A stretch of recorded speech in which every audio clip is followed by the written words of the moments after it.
주님의 이름을 사랑하고 또 주님을 축복합니다. 제가 광진교회 오기 전에 이제 교육전도사로 이제 사역을 했습니다. 그래서 아동부에서 이게 전 교회죠. 전 교회에서 이제 아동부에서 2년 그리고 청소년부에서 1년 동안 사역을 마친 후에 이제 이곳으로 오게 되었는데요. 그러니까 21년도니까 5년 전이죠. 이제 그때는 제가 이제 아동부에서 이제 사역할 때입니다. 근데 이제 표현이 좀 그렇긴 하지만 1년 중 아동부에서 1년 중 가장 큰 행사라고 보는 게 있다면요. 무엇이 있을까요? 바로 이제 여름 성경학교입니다. 그래서 여름 성경학교를 이제 신경을 써서 잘 준비해야 했다는 거죠. 그래서 이제 여름 성경학교 전에 이제 강습회를 다녀오고 나면 이제 회의를 통해 이제 교사분들과 이제 성경학교 행사를 기획합니다. 그래서 어떻게 하면 이제 아이들이 많이 참여할 수 있을지를 고민하고, 그래서 어떤 프로그램을 진행할지, 공과는 어떻게 준비할지, 또 간식은 무엇으로 할지를 하나하나 교사 선생님들과 정해 갑니다. 그런데 어느 교회를 가든 아동부에는요, 누가 계십니까? 바로 이제 베테랑 교사분들이 계십니다. 그래서 어느 교회를 가봐도요 20년, 30년 이상 근속하신 교사분들이 계십니다. 그러니까 한마디로 한 부서에서만, 그러니까 아동부에서만 20, 30년을 섬겼다는 거죠. 그러니까 이를 나쁘게 표현하면 좀 독한 분들이고, 또 이제 좋게 말하자면 여러분 사명의 또 다음 세대의 진심인 분들입니다. 무튼 이런 분들과 함께 이제 회의를 하게 되면요, 어떤 일들이 생겨나는가? 작년에 했던 것들이, 그러니까 그동안 해왔던 그 경험들이 이제 기준이 되어버릴 때가 많다는 거죠. 그래서 작년처럼 하면 좋다, 예전에 반응이 좋았던 그 프로그램을 그대로 하자, 그렇게만 하면 아이들이 너무나 좋아한다는 겁니다. 솔직히 말하면 틀린 말도 아니에요. 그동안 이제 그렇게 해왔고, 작년에도 그렇게 해서 또 큰 문제도 없었고 반응도 나쁘지 않았기 때문입니다. 경험이 부족한 교사분들이 낸 의견들보다 훨씬 더 효율적이고 현실적인 의견이라는 거죠. 그런데 이때 우리가 생각해 봐야 하는 것은 무엇인가? 여름 성경학교를 준비하는 바로 그 기준이 무엇이냐는 것이죠. 과거의 경험과 노하우가 기준이 될 것인가, 아니면 하나님의 뜻이 기준이 될 것인가 하는 것입니다. 우리는 성경학교를 준비하면서 이제 이런 문제 앞에서 이제 선택해야 한다는 거죠. 그리고 우리의 선택은 하나님의 뜻이 반드시 기준이 되어야 한다는 겁니다. 그래서 올해 우리 공동체를 향한 하나님의 뜻이 무엇인지, 이번 여름 성경학교를 통하여서 하나님께서 우리 아이들에게 무엇을 말씀하시기를 원하시는지를 먼저 물어봐야 한다는 겁니다. 기도하면서 그렇게 주님의 인도하심을 구하고 그 안에서 일정과 프로그램을 다시 고민해 봐야 한다는 거죠. 그런데 사실 그렇게 준비하지 못할 때가 있습니다. 굳이 하나님께 묻지 않아도 큰 어려움은 없을 것이라고 생각하기 때문입니다. 왜 그렇게 생각할까요? 이미 우리 안에는 뭐가 있습니까? 그동안 해왔던 경험들이 있기 때문입니다. 노하우가 우리에게 있기 때문이죠. 그래서 기도하지 않습니다. 기도로 준비하지 않습니다. 굳이 하나님께 물을 이유가 없다는 거예요. 왜냐하면 하나님께 묻지 않아도 쌓아온 지식과 경험 가지고도 충분히 일을 진행할 수 있기 때문입니다. 이처럼 우리 인간은 가지고 있는 지식과 그런 경험을 의지하며 살아갑니다. 그래서 하나님께 묻고 새롭게 시작하기보다는 익숙함에 빠지기 쉽다는 거예요. 그래서 했던 것을 또 하고 또 하고 그렇게 반복해서 우려먹는 경향이 있다는 겁니다. 그것이 마치 지혜라고 착각하며 살아갈 때가 있습니다.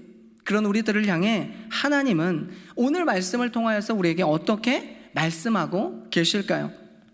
그런 의미에서 잠언 3장의 말씀, 오늘 우리가 읽었던 잠언 3장의 말씀은 아버지가 아들에게 인생을 살아가는 데 필요한 지혜를 가르치는 그런 형식으로 기록되어 있습니다. 자, 그렇다면 잠언에서 말하고 있는 지혜는 무엇입니까? 잠언에서 지혜를 언급할 때 가장 많이 사용되는 단어가 바로 히브리어로 호크마인데요. 이제 호크마는 단순한 지식을 뜻하지는 않습니다. 그렇다면 호크마는 어떤 의미인가? 창조주와 심판주인 하나님을 중심으로 사는 삶의 태도를 말합니다. 다시 말씀드리면 호크마는요, 하나님을 경외하며 삶의 모든 순간에 하나님의 뜻에 맞는 선택을 하며 살아가는 능력을 말합니다.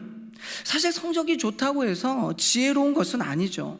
좋은 대학을 나왔다고 해도 어리석은 사람이 있습니다. 그러나 비록 가방끈이 짧다고 해도, 그래서 배움이 부족하다 할지라도 하나님을 경외하며 그 뜻에 맞는 길을 바르게 선택하며 살아간다면 그것이 지혜이고, 잠언에서 말하는 지혜가 바로 이에 해당된다는 것이죠. 그래서 잠언 1장 2절에 보면요, 하나님은 잠언을 통하여서 우리에게 지혜와 훈계를 알게 해주신다고 말씀하시면서 지혜를 알게 하고 깨닫게 하는 것이 그 목적이라고 분명히 말씀하고 계십니다. 그래서 오늘도 하나님은 경험을 의지하며 살아가는 우리에게, 그것을 지혜라고 착각하며 살아가고 있는 우리에게 참된 지혜의 말씀을 가르쳐주고 계시는데요, 먼저 오늘 우리가 읽지는 않았지만 3장 1절에서 4절에 보면 하나님의 법과 가르침을 잊지 말아야 한다고 말씀하십니다. 그런 의미에서 잠언 1장 7절에 보면 여호와를 경외하는 것이 지식과 지혜의 근본이다, 시작이다 라고 말씀하셨는데요, 하나님을 경외함에 있어서 그분의 말씀을 잊지 않고 가슴에 새겨야 함을 교훈하고 계십니다. 그리고 이어서 오늘 말씀을 보면 하나님을 신뢰해야 한다고 말씀하고 계시는데, 본문 5절입니다. 우리 함께 읽을까요? 시작. 너는 마음을 다하여 여호와를 신뢰하고 내 명철을 의지하지 말라. 그렇습니다. 하나님은요, 우리에게 여호와 하나님을 신뢰해야 한다고 말씀하십니다. 그러니까 우리가 하나님을 경외함에 있어서 하나님을 신뢰하는 마음이 바탕이 되어야 한다는 거죠. 그리고 이것은 뒤에 나오는 바로 너의 명철을 의지하지 말라는 내용과 연결이 되어지는데요, 그런 의미에서 본문 5절에 등장하는 그 명철은 무엇을 의미하고 있습니까? 명철은 히브리어로 비나라는 단어를 사용하는데요, 자, 이것은 분별력과 판단력을 의미합니다. 다시 말해 명철은요, 내가 살아오면서 쌓아온 지식을 가지고 판단하는 것을 말합니다. 명철은 자신의 인생 경험을 통하여서 분별해내는 능력을 말합니다. 따라서 우리 하나님은 우리가 하나님을 신뢰함에 있어서 자신이 가진 경험과 판단력, 그리고 지금까지 살아오면서 쌓아왔던 그 지식과 방식에 기대어 살지 않기를 바라고 계십니다. 나는 원래 이렇게 해왔고 문제도 전혀 없었어. 내 경험상 이게 맞아. 내가 생각하고 판단할 때는 이 방법이 가장 효율적이니 이것을 선택할 거야. 바로 이러한 모습은 하나님을 경외하며 그분을 신뢰해야만 하는 바로 그런 자녀들의 올바른 모습이 아니라는 거죠. 그런데 문제는 무엇입니까? 앞서 서론에서 말씀을 드렸지만 어떤 계획을 이루기에 앞서 우리는요, 하나님께 먼저 묻기보다 내 명철, 그러니까 나의 경험을 바탕으로 일을 진행해 나간다는 겁니다. 살아오면서 쌓아온 나의 지식과 그런 판단을 더욱 신뢰한다는 거죠. 그래서 어떤 선택과 결정을 내려야 할 때 하나님을 신뢰하며 그분을 의지하기보다 나의 경험과 판단을 앞세우고 그것을 더욱 의지하게 된다는 거예요. 왜요? 여러분, 그 이유가 무엇입니까? 그것은 바로 우리 안에 이스마엘의 요소가 존재하고 있기 때문입니다. 그렇다면 이스마엘의 요소는 무엇일까요? 이스마엘 요소가 우리 안에 존재하고 있다는 것은 어떤 의미입니까? 창세기 15장에 보면요, 아브라함에게는요, 당시 자식이 없었습니다. 그래서 아브라함은 하나님께 자신의 상속자는 당시 아브라함의 종이었던 엘리에셀이라고 말했던 것이에요. 그러자 하나님은 그가 상속자가 아니라 아브라함아, 너의 몸에서 날 자녀가 바로 상속자가 될 것이야 라고 말씀하셨습니다. 한마디로 하나님이 지금 아브라함에게 무엇을 약속하십니까? 자녀를 주시겠다고 약속하신 것이죠. 그런데 10년이 흘렀습니다. 10년이 지나도록 아브라함의 아내였던 사라는요, 아이를 갖지도 못했고 갖지도 못했으니 당연히 낳지 못했습니다. 그러자 사라는 마음이 초조해집니다. 그래서 자녀를 낳을 수 없다고 스스로 판단한 사라는요, 자신의 몸종이었던 하갈을 통해 아이를 낳는 것이 어떠하겠냐며 자신의 남편이었던 아브라함에게 제안한 것이죠. 결국 그 아브라함은 사람의 몸종이었던 하갈과 동침하게 되고 그 둘 사이에서 태어난 그 아들이 바로 이스마엘입니다. 사실 아브라함이 자기 아내 이 몸종 바로 하갈이죠. 이 하갈과 동침하여 이스마엘을 낳았던 것은 어떻게 보면 큰 잘못은 아닙니다. 뭐 오늘날에는 여러분 그런 일들을 하게 되면 당연히 큰 일이겠지만 당시 문화로는 충분히 가능한 일이었기 때문이에요. 여러분도 잘 아시다시피 야곱도 그랬습니다. 야곱의 안에 누가 있습니까? 바로 레아와 라헬이었죠. 그런데 그의 몸종이었던 실바와 빌하, 그들과도 동침하여 자녀를 낳았습니다. 따라서 아이를 낳지 못하는 사라에게 있어서 자신의 몸종을 통해 후손을 낳겠다고 판단하는 건 당시 사회적으로는 여러분 큰 잘못은 아니었다는 거예요. 그러나 여러분 문제는 무엇입니까? 하나님께서 자녀를 주시겠다고 약속하셨습니다. 그런데 그 약속을 기다리지 못했다는 게 문제입니다. 10년 전에 자녀를 주시겠다고 말씀하신 하나님의 약속을 믿지 않았습니다. 아니, 하나님을 신뢰하지 못했습니다. 그래서 사라는 자신이 판단을 한 겁니다. 하나님의 약속을 잊어버린 채 자신은 아이를 낳을 수 없다고 스스로 판단을 내린 거예요. 그리고 인생을 살아오면서 쌓아왔던 경험과 그런 지식을 가지고 결정합니다. 그래서 자신의 몸종이었던 하갈을 통해 이스마엘을 낳게 된 거죠. 이처럼 내 능력으로 이루어 보겠다고 하는 것이 바로 이스마엘의 요소입니다. 내 경험과 지혜를 바탕으로 나 스스로 판단해 보겠다는 것이 이스마엘의 요소입니다. 다시 말해 이스마엘의 요소는요, 나 자신이 만들어내고 나의 능력으로 해결하고 나의 경험으로 만들어낸 결과를 말합니다. 이런 이스마엘의 요소들이 우리 안에 존재하고 있다는 거죠. 물론 하나님은 우리의 경험이 무의미하다고 말씀하고 있지는 않습니다. 우리가 판단하고 생각하는 거, 지식과 지혜, 이 모든 것도 하나님께서 우리에게 주신 능력이기 때문입니다. 다만 우리의 경험을 의지하기에 앞서 나 스스로 판단을 내리기 전에 하나님을 더 신뢰하는 게 먼저이고 우선이어야 한다는 거죠. 그렇기 때문에 나의 경험과 내가 그동안 쌓아온 지식들이 하나님보다 먼저일 수 없습니다. 나의 생각과 판단이 하나님보다 앞서면 안 된다는 것이죠. 그래서 하나님의 뜻을 묻고 주님의 지시와 섭리를 따라 행하는 모습이 하나님의 자녀인 우리에게 필요하다라는 것을 말씀해주고 계십니다. 우리가 믿고 의지할 것은 나의 경험이 아니라, 나의 생각과 판단이 아니라 하나님을 신뢰하며 의지해야 한다는 거죠. 따라서 내가 일을 진행하고 안 하고의 문제와 하면 된다, 안 된다, 이 기준이 나의 능력과 내가 가지고 있는 경험과 지식이 바탕이 되어서는 안 된다는 거예요. 그렇기 때문에 내 경험을 신뢰하여 내 능력으로 해보겠다는 이 이스마엘의 요소가 내 안에서 반드시 제거되어야 한다는 거죠. 사실 오늘 말씀을 준비하면서 여러분, 이번 김해 안화교회 이번 청년부에서 우리 아웃리치를 다녀오지 않았습니까? 그 아웃리치가 많이 생각났었는데요. 왜 생각이 났을까요? 한때 제가 이제 사역을 할 때 앞서 항상 우리 교사분들께 늘 했던 말이, 우리가 기도로 준비해야 된다, 기도로 준비하자. 그렇게 했던 저의 모습은 이번 아웃리치 때 온데간데 없고, 그러니까 작년에 해봤다는 여러분 그 경험 하나로 이번 아웃리치를 가벼운 마음으로 준비하게 되었기 때문입니다. 그래서 이제 청년들에게는 여러분 굳이 말하지는 않았지만 사실 이번 아웃리치에 정말 그 부족하고 아쉬운 부분들이 너무나 많이 드러났다는 거죠. 그래서 제가 회개했습니다. 오해는 하지 마십시오. 청년들이 못했다고 말씀드리는 게 아닙니다. 아웃리치를 준비하면서 어떻게 진행을 하면 좋을지 저 스스로가 주님께 묻지 않았다는 거예요. 그에 대한 회개였다는 겁니다. 그래서 주님, 작년에 제가 해봤다는 그 경험 때문에 자만했습니다.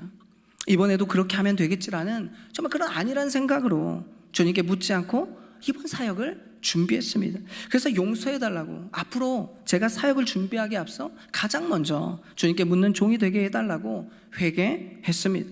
물론 경험 자체가 여러분 나쁜 것은 아니죠. 그 경험들이 모여 귀한 또 다른 이 자산이 되어지기 때문입니다.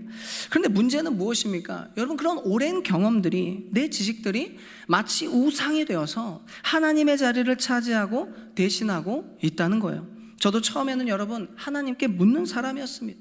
하나님을 의지하며 기도를 시작했던 제가요, 어느 순간부터 하나님을 찾지 않고 나의 경험을 더 신뢰하게 되었다는 게 문제였습니다. 처음에는 주님, 어떻게 하면 좋겠습니까? 라고 물었던 제가 시간이 지나고 보니, 경험들이 쌓이고 쌓이다 보니 하나님께 묻지도 않고 기도하지 않았다는 것이죠. 이 사역 정도는 전에도 해봤으니, 작년에도 해봤으니 주님 제가 알아서 하겠습니다 라는 그런 저의 교만이 있었습니다.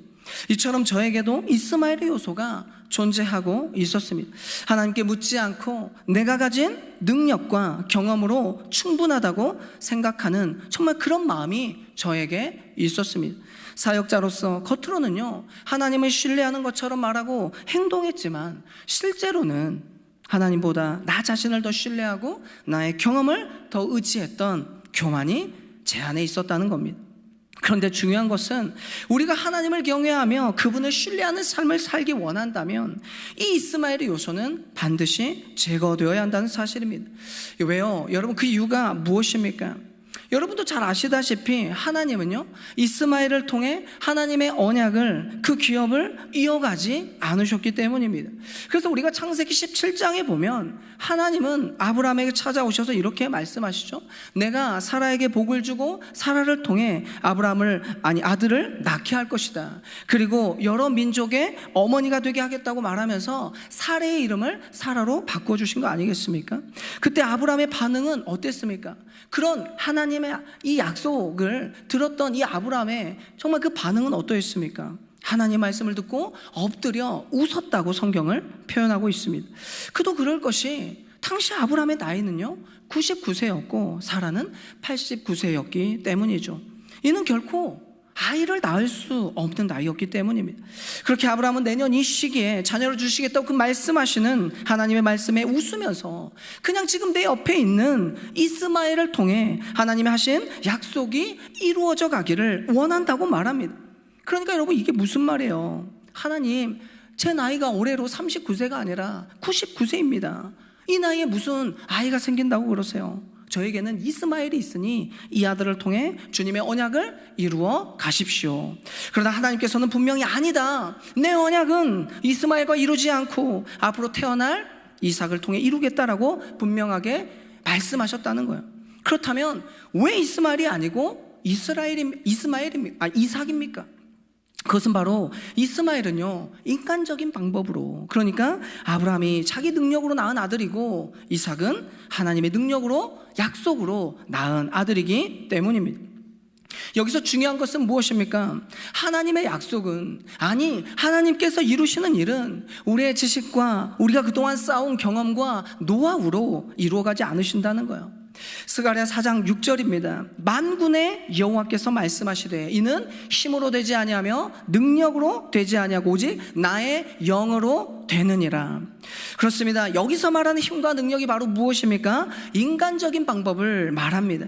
그러나 하나님은 인간이 자기 능력으로 해보겠다고 말하는 이 이스마엘의 요소가 아닌 성령의 능력으로 이루시겠다는 것을 말씀하고 계십니다.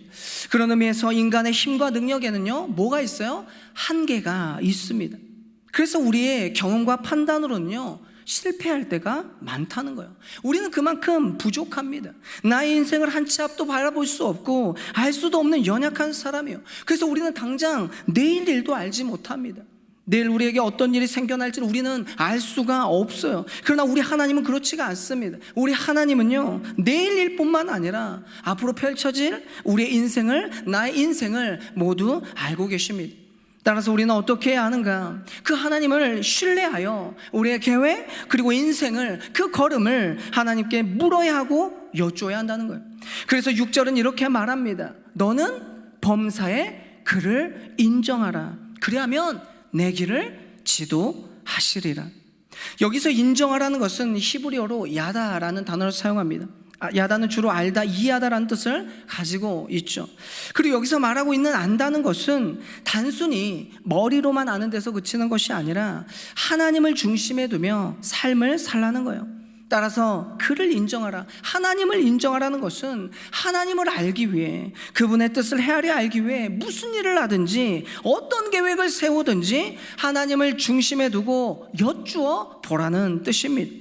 그렇게 하나님과 친밀한 만남 속에서 그분이 기뻐하시는 삶을 선택하며 살아가는 것을 말한다는 거죠. 그리고 그런 삶을 살 때 그 사람의 길을 성령께서 인도하시고 지도해 주신다는 겁니다. 바른 길, 생명의 길로 인도해 주신다는 거죠. 잠언 20장 24절입니다. 사람의 걸음은 여호와로 말미암나니 사람이 어찌 자기의 길을 알 수 있으랴. 여기서 사람이라는 단어가 두 번이 나오죠. 그런데 히브리어 원어가 서로 다릅니다. 첫 번째 사람은 힘이 센 강한 용사를 말하고 두 번째 사람은 그냥 사람이에요. 그렇다면 왜 다르게 표현했을까? 강한 용사의 걸음과 사람의 길을 비교하기 위함입니다. 그러니까 여러분, 이게 무슨 말입니까? 힘이 세고 능력이 많은 강한 용사도 자신의 걸음을 스스로 주체할 수 없는데, 그래서 그들조차도 주님의 인도하심을 따라 살아야 하는데, 그렇다고 한다면 나머지 일반 사람들은 어떻게 자신의 길을 알 수 있겠는가? 라는 뜻입니다. 이처럼 사람은요, 연약합니다. 그 사람의 경험과 지식은요, 한계가 있는 거예요. 따라서 우리 스스로를 신뢰하며 살아가는 인생이 아니라 성령의 인도하심을 받고 우리가 앞으로 나아가야 된다는 겁니다. 그 인도하심을 받기 위해 내 안에 존재하는 이스마엘의 요소를 제거하고 하나님을 의지하며 그분의 뜻을 묻고 살아야 한다는 겁니다. 그러나 만약 우리가 우리 안에 존재하는 이 이스마엘의 요소를 제거하지 않고 우리의 경험을 의지하며 그 쌓아온 지식을 가지고 판단하고 결정하며 살아간다면 우리는 성령의 인도하심을 받을 수 없습니다. 인도함을 받지 못한 사람은 결국 넘어지고 그 길은 실패하게 될 뿐이라는 거죠. 사랑하는 성도 여러분, 앞서 말씀드렸던 것처럼 우리는 미래를 알 수가 없습니다. 그러나 쌓여져가는 나의 지식과 경험을 통해 판단하고 결정하여 내 인생을 설계하려고 하는 거예요. 그러나 이런 모습은요, 그러니까 하나님께 묻지 않고 그냥 나 스스로를 의지하여 노력하고 판단하며 살아가는 것은 어리석은 모습이라는 거예요. 그래서 우리는 나의 인생을, 그러니까 우리의 인생을 알고 계시는 그 하나님께 인도함을 받으며 살아야 됩니다. 성령께서 나의 길을 지도하시고 인도해 주시길 바라며 살아야 된다는 거예요. 따라서 우리는 그 하나님을 인정해야 하는 겁니다. 내가 가는 모든 길과 계획 속에서 하나님을 중심에 두고 그분께 묻고 여쭈어야 한다는 것. 그런 의미에서 하나님을 인정한다는 건 반대로 어떤 의미가 있습니까? 나는 안 된다는 것을 인정하는 것입니다. 나는 알지 못하고 할 수 없으니 주님을 의지합니다. 주님이 나를 인도해 주십시오. 나의 걸음을 인도해 주십시오 라고 선언하는 것과 같습니다. 그렇기 때문에 이스마엘의 요소를 제거한다는 것은요, 나의 힘을 빼는 것입니다. 나의 경험과 지식을 내려놓아야 하는 거예요. 내가 알아서 해보겠다는 그 교만을 내려놓아야 합니다. 그래서 본문 7절은 다시 한번 강조하여 말씀하고 있죠. 스스로 지혜롭게 여기지 말지어다. 그렇습니다. 사람이 가장 위험할 때가요, 스스로 지혜롭다고 생각할 때예요. 자신이 다 안다고 착각할 때입니다. 자신이 가진 경험과 능력이면 충분하다고 판단할 때입니다. 그래서 우리가 운전할 때 보면 여러분, 통계가 그렇습니다. 초보 운전자들이 사고를 많이 낼 것 같지만 의외로 사고를 잘 내지 않는다고 하죠. 여러분, 왜 그러겠습니까? 운전 실력이 부족한 걸 누구보다도 자신이 잘 알고 있다는 거예요. 운전을 잘 할 수 없다는 걸 알기에 그래서 조심스럽게 운전을 하기 때문에 사고를 잘 내지 않는다고 합니다. 아마 이 중에도 계실 것 같은데요, 혼자서 처음 운전할 때를 한번 상상해 보십시오. 여러분, 처음 운전할 때, 처음 여러분들이 면허증을 따고 도로 주행을 하고 그래서 여러분들 차 시동을 켜고 도로로 나갈 때 여러분들 어떻게 하셨습니까? 시동을 걸기 전에 하나님께 뭐 했어요? 기도를 드렸다는 겁니다. 주님, 사고 내지 않도록 도와주시옵소서. 옆 차선을 옮길 때도 기도했다는 거예요. 깜빡이를 켜면서 주님, 2차선은 바라지도 않습니다. 바로 한 칸만 옆으로 안전하게 갈 수 있도록 도와주시옵소서. 그랬던 사람들이요, 운전을 계속 하다 보면 어떻습니까? 경험이 쌓여지고 운전이 익숙해지면 운전석에 앉아서 우리가 여러분 기도를 하냐고요? 더 이상 기도하지 않습니다. 기도하지 않아도 운전하는데 전혀 문제가 없으니까요.